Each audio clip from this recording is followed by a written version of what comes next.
Well, thank you very much. Hi, everyone. I am Julie Kemper, and I'm the Curator of Object Learning at the Kentucky Historical Society in Frankfort, Kentucky. Very happy to be here today. I am joined by my longtime friend, previous coworker who has left me. That's okay, I forgive him anyway. Bill Bright. He is curator at the International Museum of the Horse, which isn't too far away in Lexington, Kentucky. We're going to start out today with kind of giving you an idea of where we've come from, like what experience we have with collections management systems, and also find out a little bit what you have experience with. So I'm now going to pass it off to Bill, talk a little bit about his experiences.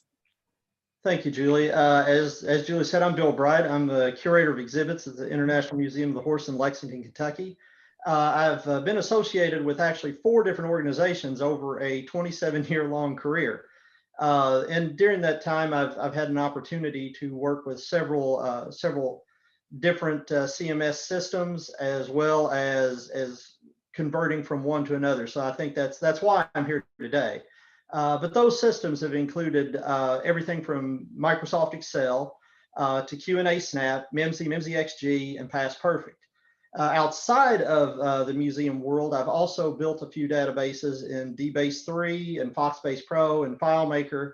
And believe it or not, my first database that I ever used for collections management, I wrote myself in 1985 in BASIC on a Commodore 64.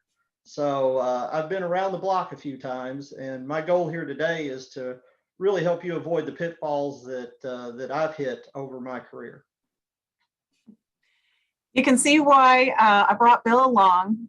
If you haven't noticed, in the background is his personal collection of computers, which just is overwhelming sometimes, but you can see why I brought him along. Now, in my years in museums, again, about 25 years and working in different museums, pretty much all over the eastern side of the country, I've worked with Rediscovery, Past Perfect, and created what is probably a rudimentary system for a small museum in Missouri on Excel. I'm sure it pales in comparison to anything Bill has worked on and Bill has created. But as you see on this slide, we're going to ask you what systems you have used. So if you haven't already taken an effort to do this, if you'll pull out your cell phones, or perhaps someone knows how to do it in their computer, but pull out your cell phones and use your camera on this QR code, you should be able to link to a poll called on Slido. So when it comes up and it says SIL.do, you should be able to answer some questions. Let me know if you have any problems. Julie, it looks like your screen share isn't working at the moment. Do you mind just resetting that? Sure. My screen share isn't working. That's not good. Technical difficulties right off the bat. Yeah, I guess so. That is all my fault. Let's see. Oh, there it is. You got it now? I need to be able to see the other thing though. All right, can everyone still see the screen? Yep, you're good. All right, my apologies, everyone.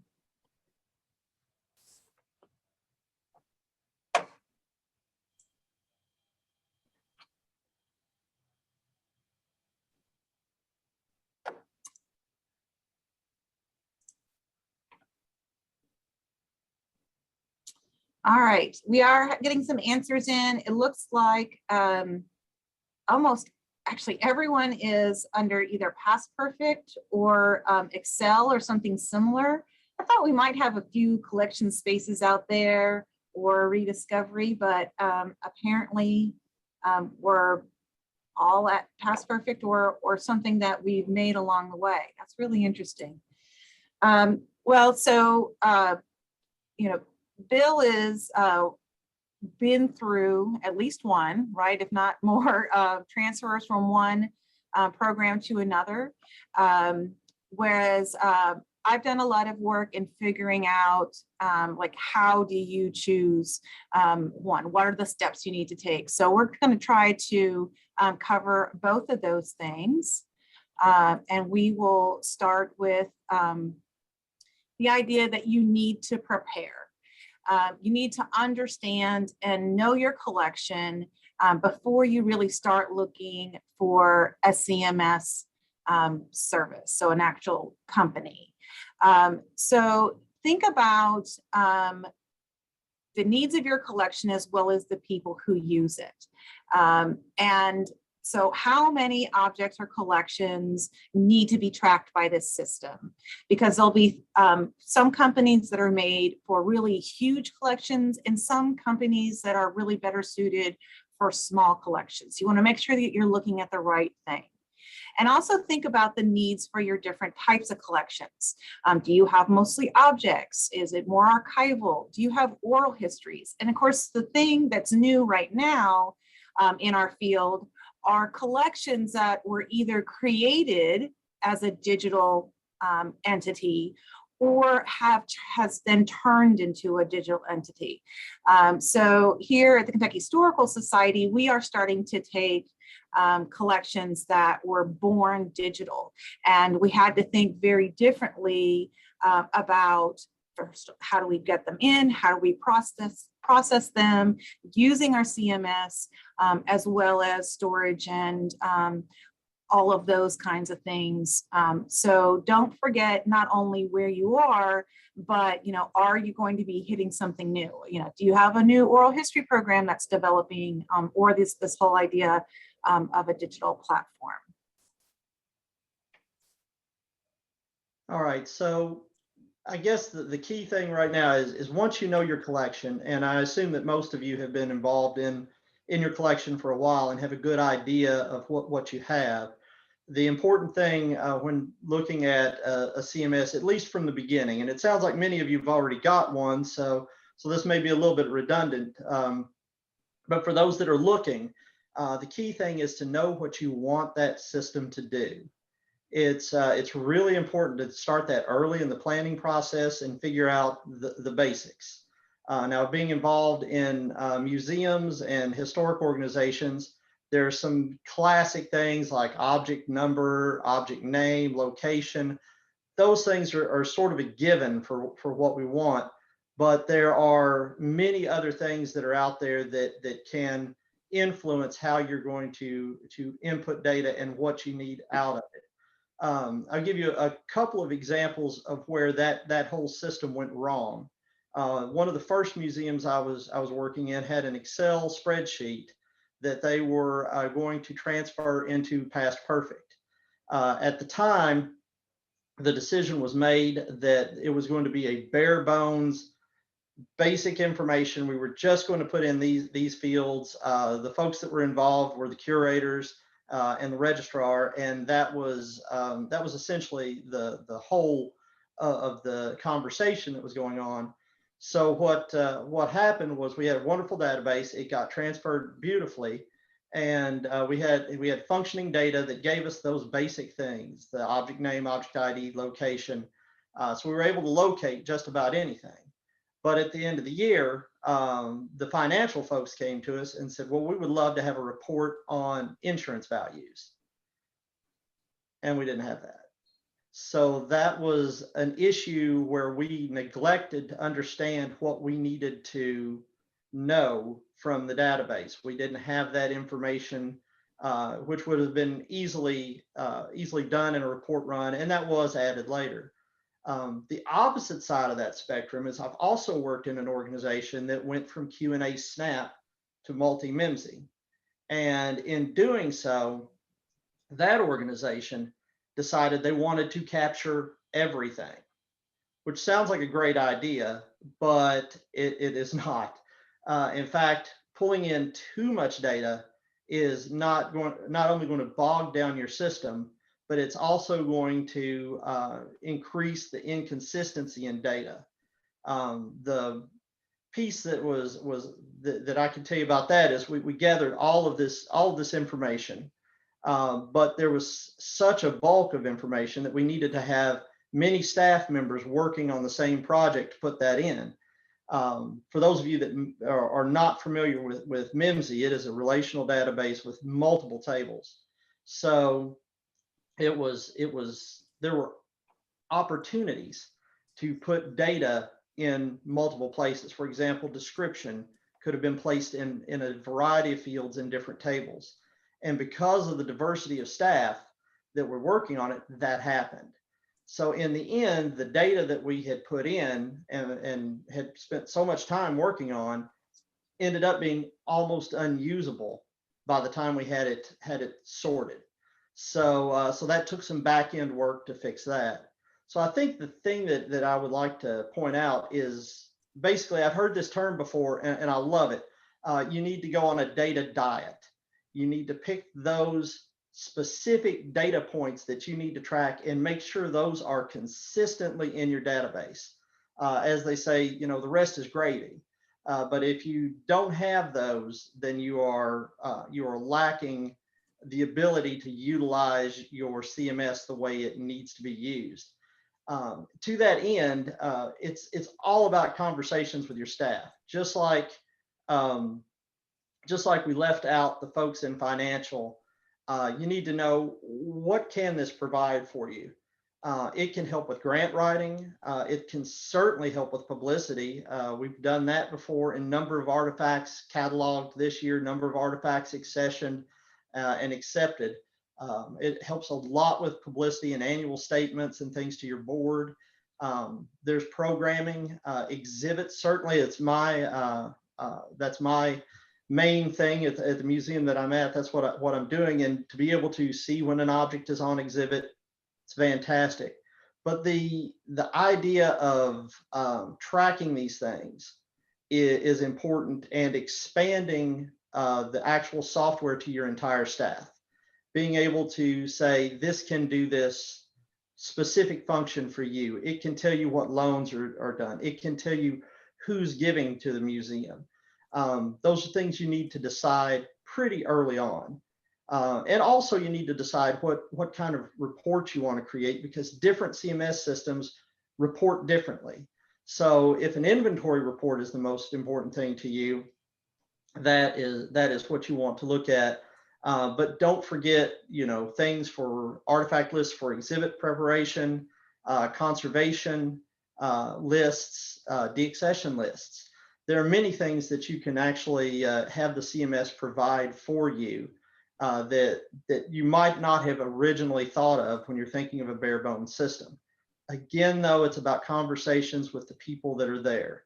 I'll give you a wonderful example. In the time when we went to multi-MIMSI, there was some staff input on that from the curators and leadership team and the registrar.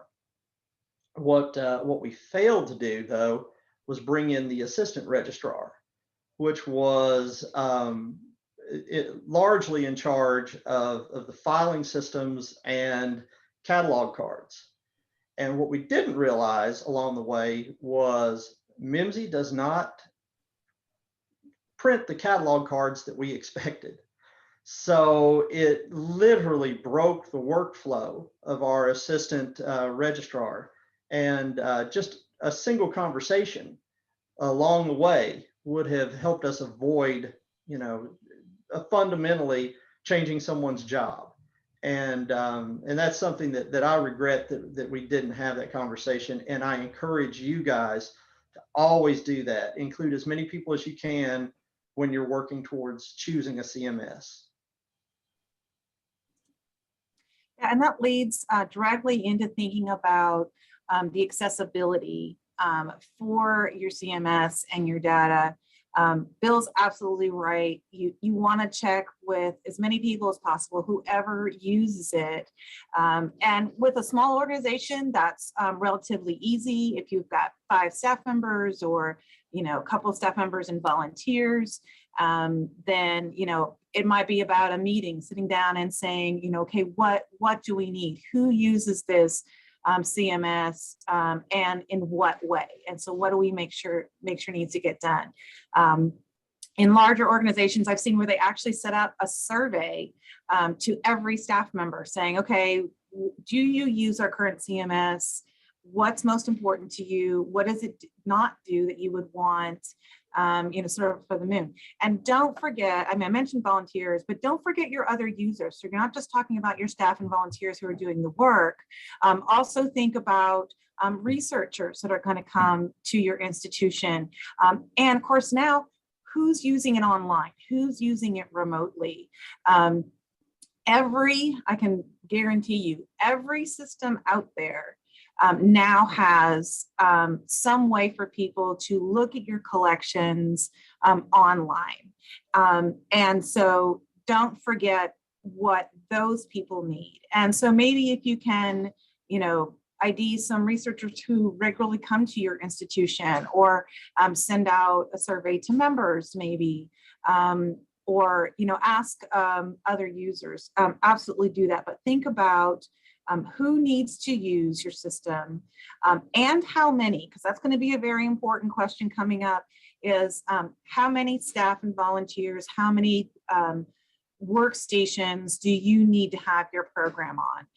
Because I will also talk about whether you need a system on the cloud, or you need or you want a system that is using a server or a single computer. And also think about what the workstations look like. So do you have all desktops? Do you have laptops that can move from place to place? Do you want to be able to use your CMS on a tablet or even on your phone? Because those are also possibilities with some CMS and some not, though these days mostly so. So where do you, how many people are working, and where do you want them to work? Also, in the world of COVID, how much of your staff works off-site? So here at the Historical Society, we use Past Perfect. It is not cloud-based. And so many of us, to do our work, we could look at our online catalog, but we couldn't actually do our work on there. And so it made a major problem. We had to, and of course, state technology can take a while to go through, but our registrar had to jump through a bunch of hoops to be able to access remote in to her computer on her desktop to be able to do her work from home during COVID. So, and perhaps you have people that will, even after COVID is over, will continue to work off-site. What kind of access do they need to all of the data? So think about that as well, because your web-based programs will not require software or digital storage for you to get while you're off-site. Again, the public users, where are the researchers going to access your data? Will they have more information? Do you want them to have more available if they're on site, or is it what they see at home and what they see in your research area? Is that the same? That's going to make a big difference as well. So here at the Historical Society, we have a big research area. We get lots of genealogy researchers. And so their access to our different databases are really important. Also, when we have other museums say, hey, we're doing an exhibit on whatever the topic might be, do you have anything on that topic that we might be able to borrow for our exhibit? I tell them to go shopping on our website. So when you're thinking about what data goes on the website, think about that user as well, not just researchers, but also people who work in other museums. I think Julie has an excellent point there, because we worked very hard to get the collection there at KHS when I was an employee online, and that changed the dynamics of our system of loans a great deal, because people now had access to what was out there, what was available, and we were able to accommodate needs a lot easier than sending a curator up into storage to hunt for various objects, if you will. It allowed the end user to do that on their own, which was much more efficient. But that online component is really important. The question is, though, do you take your CMS completely online? And that is a sort of personal choice kind of thing. So you have basically three options this is kind of a broad overview. You have a potential for a local database, which would be something that is on your on a laptop or a computer, and that's where it lives. It doesn't have any other connectivity to the outside world. The next step up would be to a network, which would involve multiple computers running through a server of some kind with probably network attached storage that would house the database and images. And then probably the most popular thing right now, particularly with the file sharing and stuff over the years, over the last year with the COVID issues, is cloud-based systems. Now, I explained earlier on that I'm old school. I old school technology. I like to have the information in hand, and it's taken me a long time to come around to the fact that cloud systems are essentially safe systems to use. That they are more adaptable to the way we do our jobs. And I have found that I feel like that it's time to start moving in that direction. For my museum personally, that doesn't suggest that's necessarily good for you. What you really need to focus on, though, is if you decide to go with local or with a network, you're going to need to have staff that are adept at maintaining those.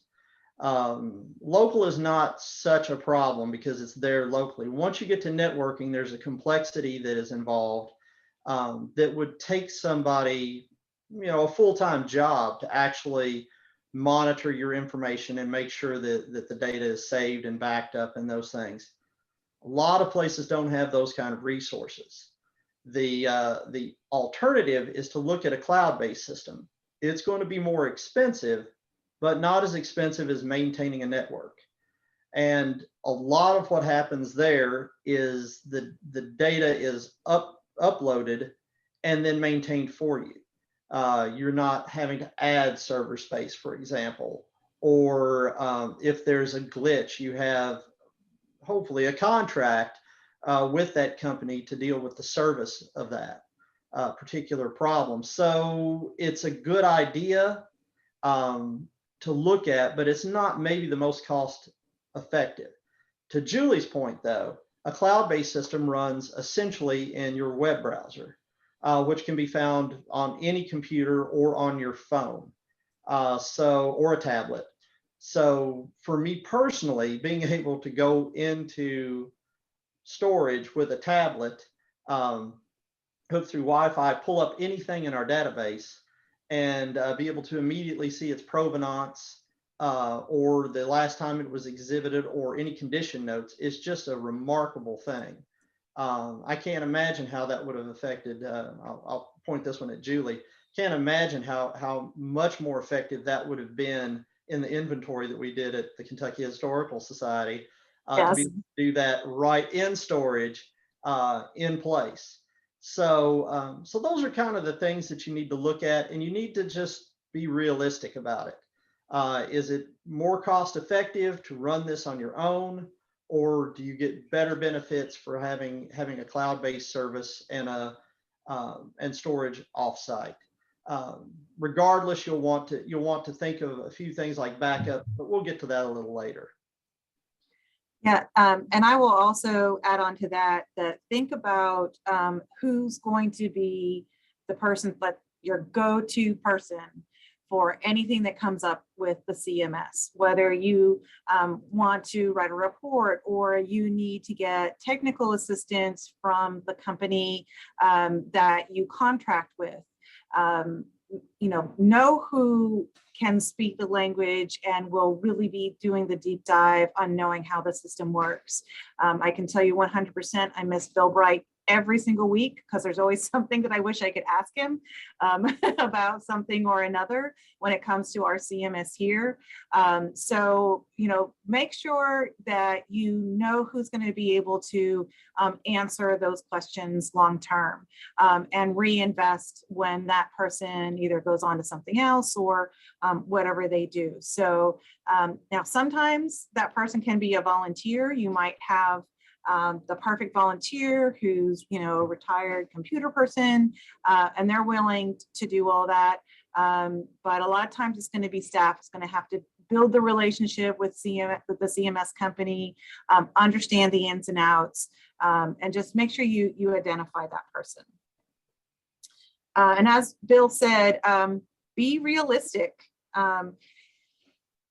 You need you need to create the list of what you want your CMS to do.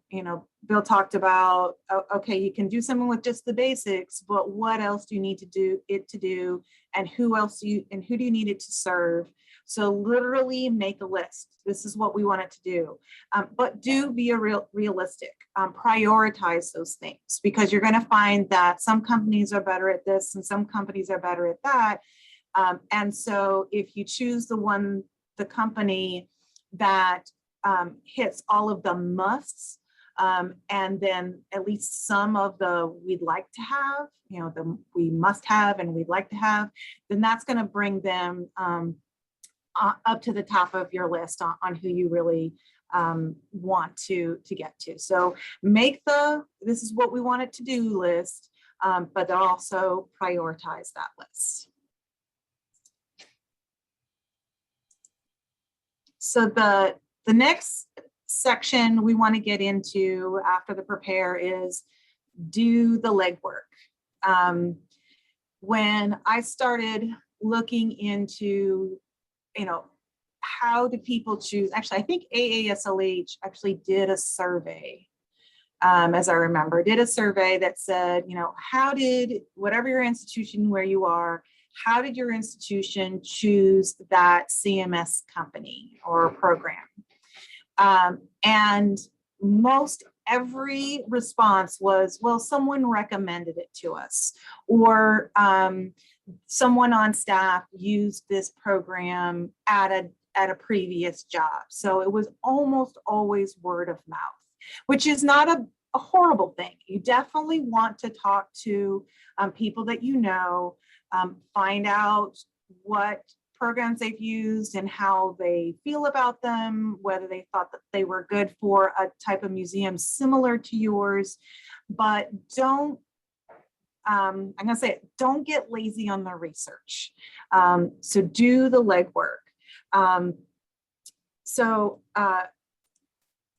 Let the experiences of the people that guide you, especially on the questions you're going to ask. But make sure that you're looking for companies that focus on your most important needs. And let me tell you, there are a lot of them out there. When the follow-up after this will include several resources where you can find the companies listed out there, can sort through them a little bit, and get an idea. And this is also when the type of collections that you have are really important. So one thing you'll get is actually a file that lists whether something is primarily archives, or is primarily object-based, or is primarily for art museums, or primarily for history museums. And you can actually help eliminate some. And that database was created by physically interviewing about 20 different companies. And that's how that information was come by. So make sure you can start there, but really look at what the companies are offering. Remember, when you go to their websites, they're going to promise the world. So you really got to dig down and see what they do the best. It's not that they don't do all those things. I'm sure if they say they do them, they do, but what are they the best at? Make sure you ask for a demonstration version, or you can also, sometimes you can actually try it online, but a lot of times they'll just send you basically a truncated version that you can test out on. You can actually put in some of your own data sometimes, or sometimes they'll give you a limited time access to create something and work with it a little bit. Really do that. So when you've gotten down to, say, 3 or so potential companies, and you're asking for this demonstration, take some time to work on it and see what their capabilities are. Because there's nothing like testing it. I actually have a version just sent to us recently that we're going to try out. And you really want to try it with your real data and how you really use it. Then interview those companies. Again, take those 3 or so companies, make a list of questions. One of the resources you'll be given at the end is some potential questions you might want to ask, but make sure you are asking specifically about the product. What does it cover? Make sure it talks about some of the technological needs. Ask so the system, what kind of system do you need to run it on? I think these days most of us have a fairly reliable access to online, but if for some reason you don't, that might be a question. Ask about options, because a lot of the companies will say, okay, here's our basic package, but you can add on to it. So when you're interviewing these companies, make sure you are comparing apples to apples and oranges to oranges, so that, well, this company is a lower price, company A is a lower price than company B, but with company A, you have to have add-ons to get the same thing that you have from company B.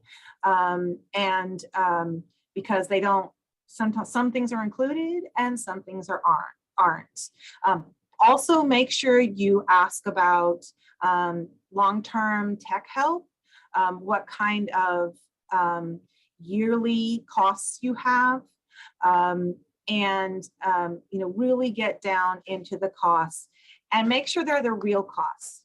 So if you are, what's the example I want? So if you are going to use a company that has different sections that you can add on, what are those costs altogether? Plus, what is their service fee?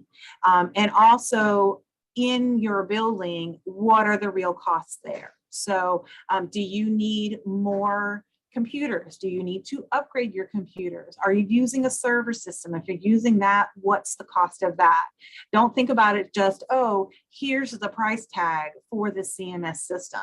Really think about everything, including training. I almost forgot. Make sure you think about training. Do they charge for training sessions? Can you just go online and watch some videos? Would they even send someone out to do in-person training? I can't imagine they do that anymore, but maybe they do a Zoom training or something like that. Really think about all of those questions. What did I forget? Service, training, hardware, and those kinds of things. The other thing is, when you're talking to these companies, be honest about where you are. Because if your collection management, like the information that you have available and how consistent it is a mess, don't make them sound like everything's good. Don't make it sound like everything's good when it's not, because they do need to build the time in to make sure that the transfer goes well. So if you're not being honest about the status of your collections management, then you're just making your job and their job harder. And Bill's going to get into more about that in just a minute. But so make sure that you are prepared to ask those questions. And I'm afraid I touched on this a little bit, but again, calculate the real costs, the annual fees, long-term maintenance, server costs, and also staff. So if it's going to take some time to transfer from one to the other, do you need to hire a temporary or part-time person to prepare for all of this? And what is that going to cost? Because it will take more time than you think. I'll promise you that. So make sure you're thinking about the real costs of the whole thing from start to finish. And I covered that a little bit. And then this is a question I'm not going to get down into the details on, but do you need to do a request for a proposal? This depends on a couple of different things. One is your institution and the type it is. So if you work for any kind of government system, if you're paying for a new CMS through a government payment system, I can guarantee you, I would say 99.9% of the time, you're going to have to do a request for a proposal. I can tell you in the state of Kentucky, it is lots of legwork to do the request for proposal. Even if you're not required to do a request for proposal, you might still think about doing that, because what it does is it basically sends out into the wide world, whoever you want to send it to, we are looking for a new CMS. These are the things that we want from it. Is this something that you can provide for us? And how much will it cost? There are a lot of steps for a request for proposal. One of the resources you will get is a ASLH technical leaflet, and that has a good bit of detail, like what do I need to do to create an RFP? You know, like what does it mean? What do I need to do, and how do I do it? I'm not going to go into those details here, or we'll literally be here for 2 hours, which I heard I'm not allowed to do. So think about whether you need to do an RFP or not. And then you got to make it happen. That's to Bill. All right. Well, just to recap here, you've prepared yourself by understanding the collection. You understand your needs. You know what you want. You've decided whether you're going to be a cloud-based, a network-based, or a local system. You've done the legwork. Talked to all the companies. You have a company in mind. You're ready to pull the trigger on that, and that's the end, right? Not so much. I'm going to channel my my best infomercial actor and say, but wait, there's more. And there is more, a lot more at this point, because this is the time where you need to start thinking about the data that you have and how it's going to go into the new system that you have chosen. And that migration is probably not going to be evident to the people that are dealing with it. Now, it is altogether possible that you could just start a new system and type all the information in. That might be effective if you have either a very, very small collection or you have unlimited resources. If you have unlimited resources, I'll send you a resume. But the fact is you know your data, you know what your legacy data looks like, and you're probably going to work with a company to electronically transfer that data into a new CMS system or into some kind of CMS system. And the important part there is that you find the places where your data needs to go. I say that, and I'm going to share a story with you about two different databases. Both are very, very good databases, very, very useful CMS systems. But they differ. At an organization that I worked with, I might as well say it's Kentucky Historical Society, there was a point in which we wanted to move to a new database system, a new CMS, and MIMSI was chosen. It was kind of an early thing. We moved from a DOS-based SNAP database into MIMSI. And we worked in that for a few years. I've already said there were some pitfalls with that, some things that we didn't expect. later, we started to realize that that system, and Julie made this point earlier, that system is actually too big. It's too large and too powerful for what we were doing. So we were looking for something that was more streamlined and something easier for us to keep consistent data in. And we chose to move to Past Perfect. Now, behind the scenes there, Mimsy is this huge collection of tables, dozens and dozens of tables. And Mimsy, or Past Perfect, I mean, has a few tables. So it basically is taking a large amount of information that is in multiple locations throughout these tables, and for the lack of a better word, shoehorning them into a smaller system that would be more efficient for us. So to do that, I was tasked with actually creating a data map. And this is something that you can think about along the way is, and it's a simple thing, but take your legacy data and say, this field description goes in description. This field number goes into object ID. So those kind of connections will really help your company get a good data transfer set up for you. Now that data transfer process can be a little touch and go. You need somebody that's actually involved in the data mapping from your legacy data into the new program to be the one in contact with your CMS, because they need to actually test that data when it comes through. Because there's any number of errors and there's any number of strange data you'll find. Give you an example, in the Mimsy database, there was a field that for about a dozen or so records contained QWRERTY, QWERTY. I still don't know why that's there. I assume somebody put it in so that they could pull these dozen records together easily or something, but for some reason it existed, and that was a piece of data that we just lost.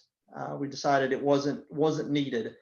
So working with our CMS company, we were able to clean up some of our data.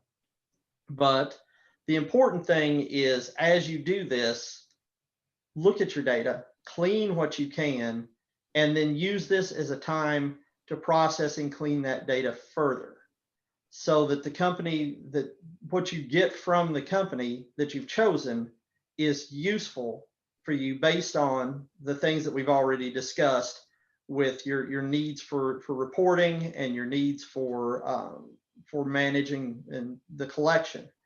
So those are kind of the important points that you're going to need to work on. And I've gone over that quickly, but I will stress that transfer process and moving from data to new data is the perfect time to clean your data. Now, that being said, once you get all of this in place, once you have tested your data and you are satisfied with it and confident that you feel like you're ready to move forward, there's a couple of things that I would impress upon you to do. One, this sounds awful, but create a cataloging manual. There's the cataloging manual for the Kentucky Historical Society, if you're seeing me and not the screen, but create that. It starts with that process where you were preparing for transfer, because you've already done a data map. You already know what's in each field. It's time to write that down, codify it, put it in a document for your staff, volunteers, and everybody, because that means you'll have consistent data. An example from KHS is we chose not to use length, because in the Mimsy database, they used indiscriminately height, width, depth, length, diameter, everything else. So when we wanted to do a report for an exhibit to show, will this fit in these cases, you couldn't just look at depth and height and depth. You had to also include length, and sometimes length was there and sometimes height was there. So we chose purposely to leave length blank and use other fields for that information so that we could report consistently. The reason we write that down is because the next person that is cataloging needs to know that we made that decision. And that was a very important process for keeping your data consistent. Consistency is the key here. We've all heard at one point or another the old computer saying garbage in, garbage out. That's the same with your data. If you don't put consistent effort into keeping the data correct, then it's only going to report nonsense or at least incomplete data. So I advise everybody to sit down and think about that, because you've already done the legwork when you were dealing with the transfer process. It's just a matter of writing it down. After you get all of that, there's the maintenance of the system. And we've talked about that a little bit, about whether you would have somebody come in and maintain the system, if you have somebody on staff, if you have a volunteer. Again, I am kind of an old school person. So the fact is, I still back up things, even though they don't really need to be with the systems that we've got. The network that we're on, the state network, does the job of backing up our data. I still feel that it's important at least every few weeks to back up that data. With cloud-based systems, that is probably even less important, because the backup, that data, that redundancy is already being done for you. So those are things that you're going to need to look at. Also, you're going to need to have someone that is assigned to look at whether you back up, when you're doing backups, when there's regular maintenance, when there's updates to the database. You need somebody there that's their job, is to keep in mind what's going on with the database. To that end, the cataloging manual also works as an instruction manual for your volunteers and your staff. So it serves that purpose, not only as, the tome of wisdom that describes the decisions that you've made, but it's a living document that moves forward. I'm a very visual person as well, so I see up on the screen we have the cataloging card that we have for our volunteers and staff at the Historical Society. If you take a look at that, that is just a list of the fields that must be filled out for an object to be considered cataloged. It's a handy little piece. It's actually just a laminated, about a 5x7 sheet or something that is at every computer workstation. So you can quickly pull it out, reference it, and know the basics of how to catalog an artifact. That's how we approached it. It's difficult if you don't have this, because you have the opportunity for volunteers to come in, and some will ask a lot of questions and get the system. Some will just say, well, I'll put in date, and I'll just put in, January 13th instead of, 1/13. And that messes up all of your reporting from the computer standpoint. So I highly recommend that you look at this opportunity as an opportunity to really codify how you are cataloging and how you are managing your collection. Yeah, so I reiterate what Bill says about being consistent and all of the details. Getting a new CMS is a little bit daunting, to say the least. Even those of us who have been in the field for a long time, it's like, wow, that's a big undertaking. But if you break it down into steps, and no, this is not going to happen overnight, it's worth it. It is an investment that you have to live with for years to come, because once you invest in something, you're not going to want to change it 2 years down the road, because it does take money on the front end. So put the work in now to save work time later. Make sure that you are checking with everyone who uses the system. You're thinking about users inside and outside. Make sure that you are evaluating the CMS companies out there, and don't just take in their advertising, really dig down. Make sure that you are thinking about how you use it over time. So that you do have good information that is consistent. So then your work is easier, whether you're building an exhibit or sending information for to the insurance company. Any of those things that you do will be easier if you've done the legwork and you continue to keep up with it. I know I've worked in large institutions and I've worked in small institutions. And I know sometimes it's overwhelming.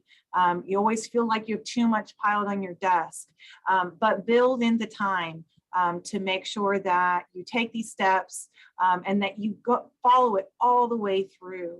There are some of the information that you'll get following up. We'll talk about how you fund this. That's almost another whole session. How can you fund a CMS? But you know, remember that it's money that you're putting in, and that you want to make sure that you make it worthwhile, that you're living with it for a very long time. So that's all Bill and I have for you at the moment, and we'll take any questions that you have.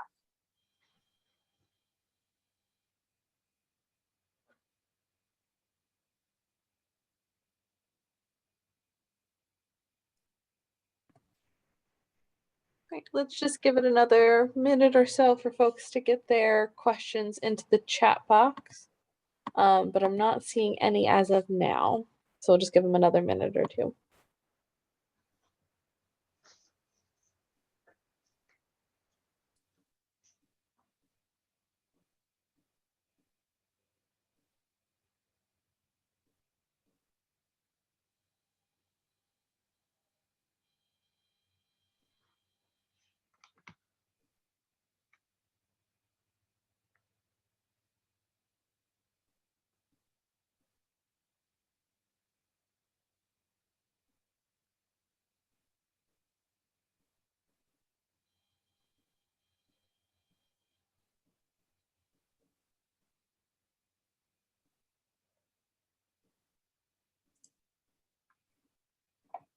I don't know, Bill, maybe you and I answered absolutely everything.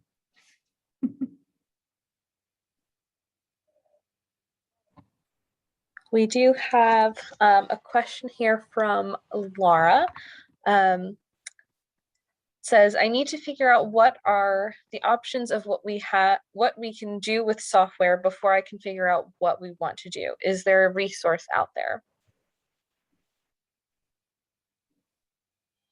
So I think there's a resource guide that's going to be attached to this that will give you a host of different softwares, different CMS softwares that you can actually try or go and see. Does that answer the question for Laura?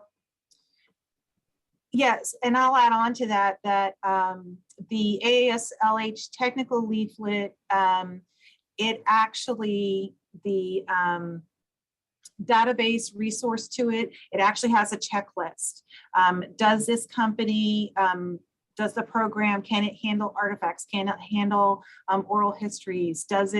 Is it cloud-based? Is it, you know, like, I can't remember all the questions anymore. We must have had about 20 different questions for those companies that they had to do kind of a yes or no check mark, or that kind of a thing. The one thing we didn't ask them was price, because we knew price would change over time, but hopefully that will, that resource will help you start there. And then if you're not sure, ask them, call them and ask them.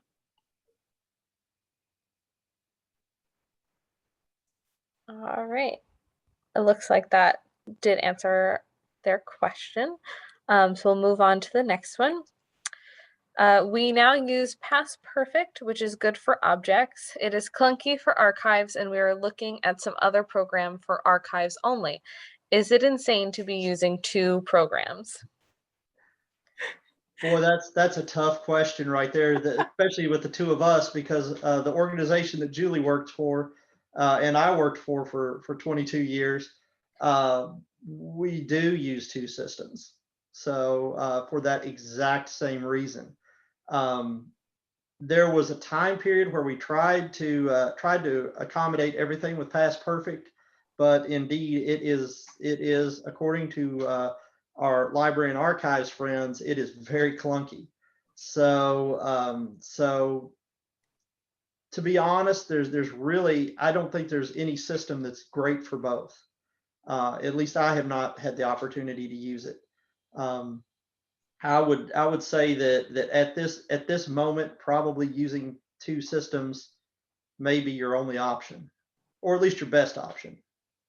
Yeah, I think for each institution, it's going to depend on which is more important, or if they both are equally important. Here at KHS, we have two gigantic collections, object-based and archival-based.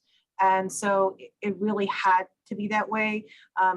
Honestly, we're gonna in the next year look and see if that situation has changed, if there are other companies that cover both. Here's the thing, is every company is going to say, yes, we do both in the most excellent way, but you really need to look. And that's when your word of mouth and your coworkers or people from other institutions will be able to answer that question honestly for you.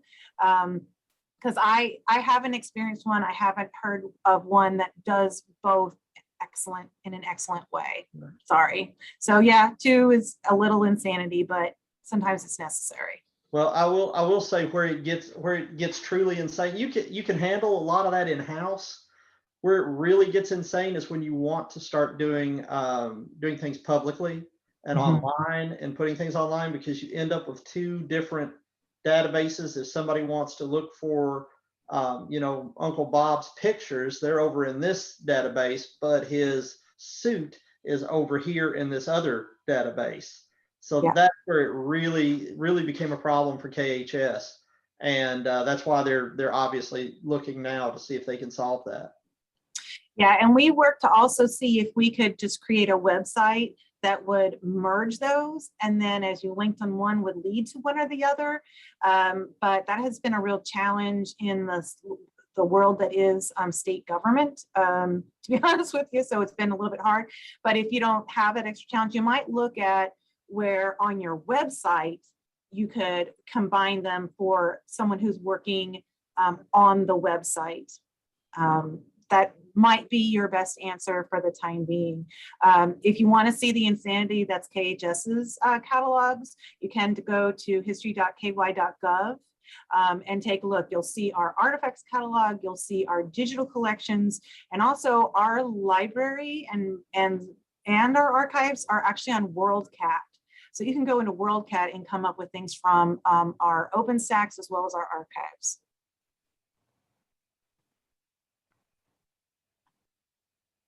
Hope that answered that. The next item in the chat box is less of a question, I guess more of a statement that could open a conversation.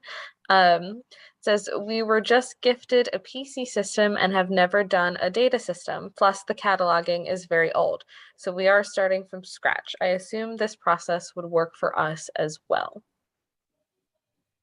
Yeah, I think it depends on where you're starting from scratch. Are you talking about paper records, or do you have digital cataloging already? That would be an important thing. Either is possible. It's just paper records take a little bit more time.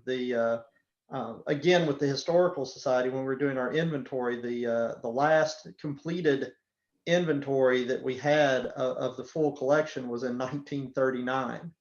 And surprisingly, they didn't put anything on computer.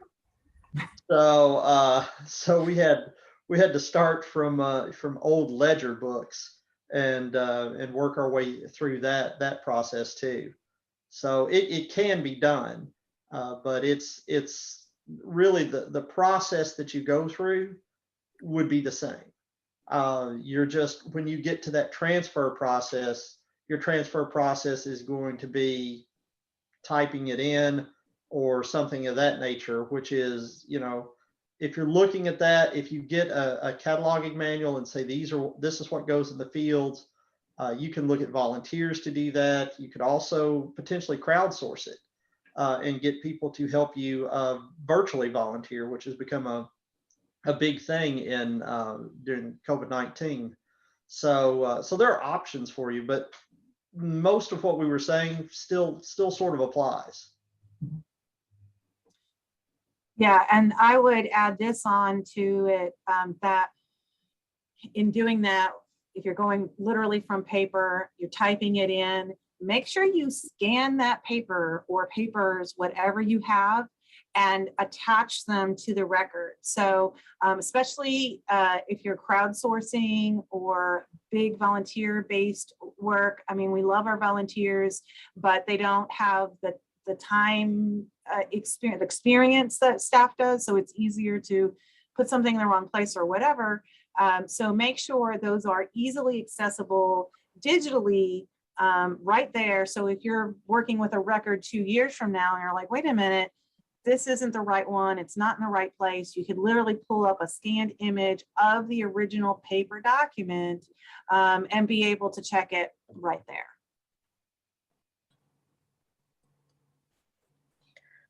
All right. That's a good one.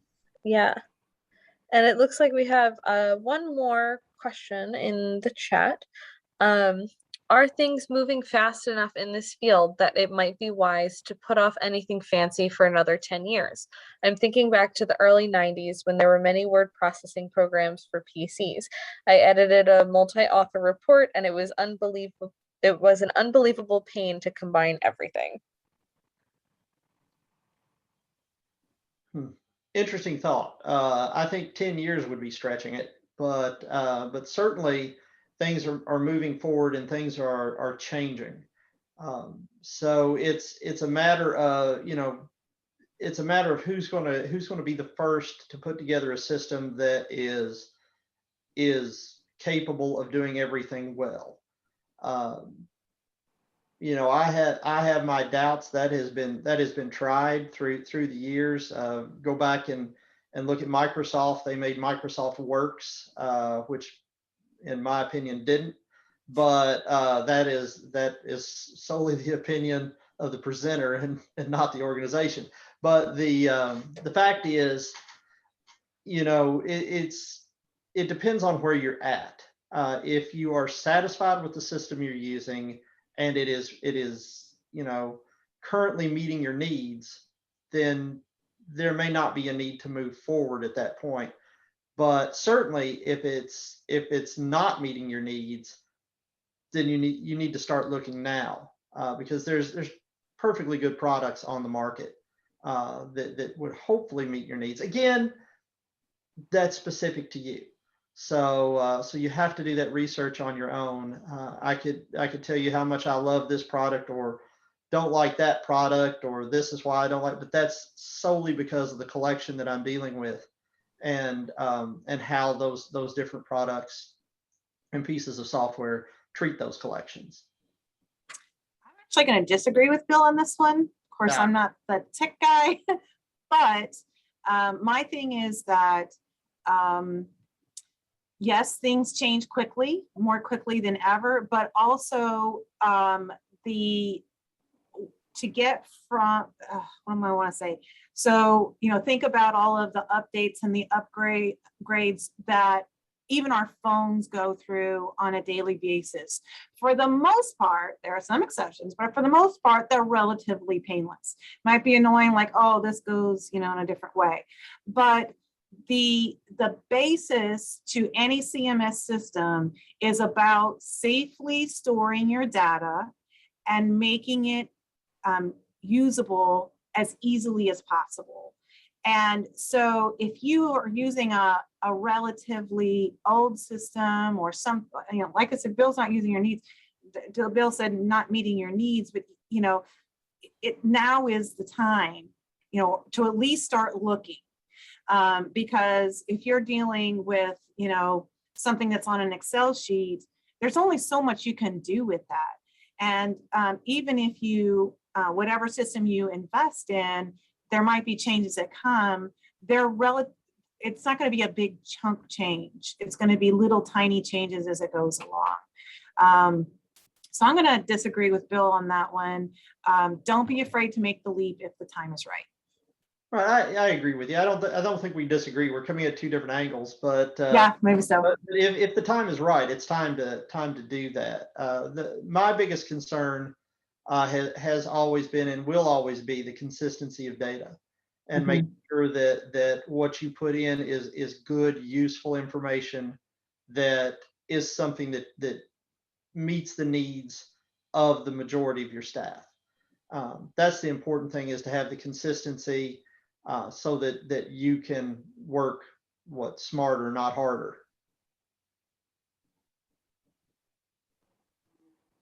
All right. Yeah.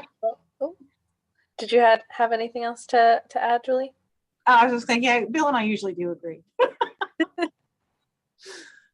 Well, it looks like that is the end of our questions. So I'd like to thank everyone for joining us today. And thank you, Julie and Bill, for such a super helpful and informative presentation. If you folks enjoyed today's presentation and would like to learn more about our other educational offerings, please check out dhpsny.org/education. As I said, the recording for this will be sent out within the next week or so, as well as the PDF of those slides and some of those additional resources that was mentioned. So thanks again for joining us, and I hope everyone has a wonderful rest of your day.